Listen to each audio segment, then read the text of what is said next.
Funding provided by the Annie E. Casey Foundation.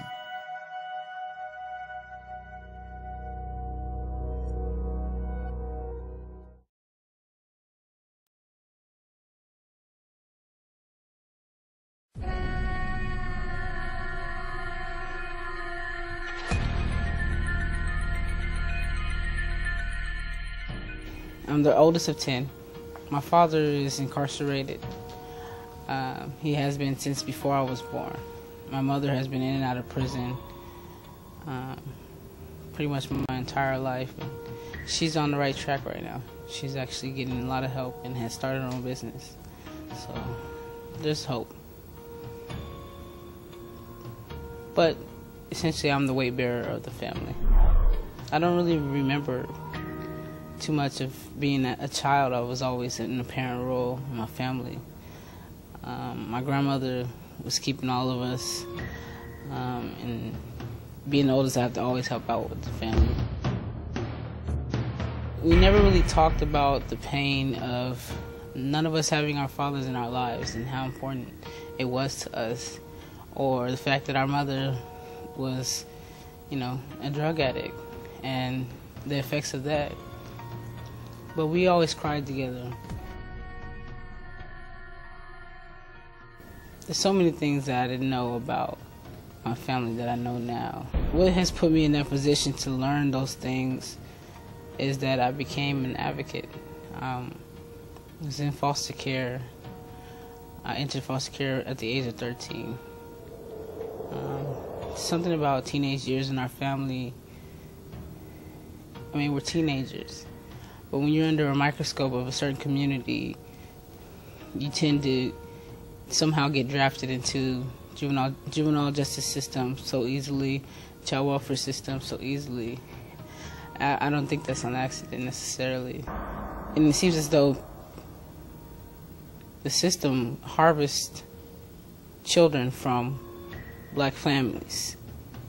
It seems as though there's some point that somebody identified to say, this is a good idea. I have a brilliant idea. Take children from families, place them in a system that's a failing system, from the point of intake to the point of emancipation or aftercare, whatever you want to call it, depending on what state you're in, and subject them to,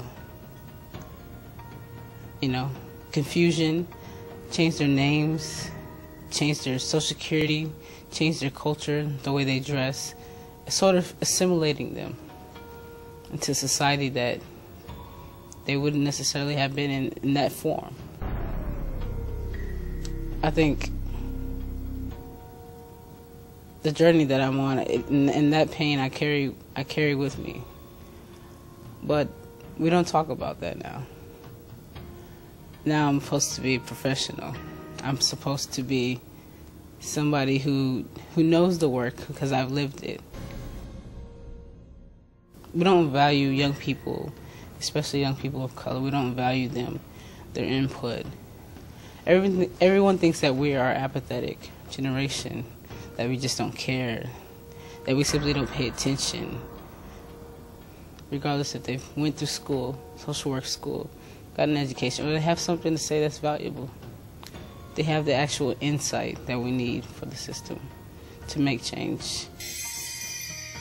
Ground workers, consultants, they come with an arsenal of tools and the insight and the knowledge of having lived through the experience and helping other people that are living through the experience. Some days, granted, it's hard.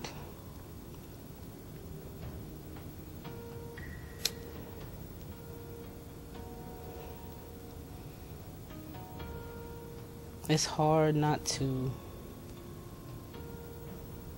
want to tug on other people's hearts and say, do you feel what I'm feeling?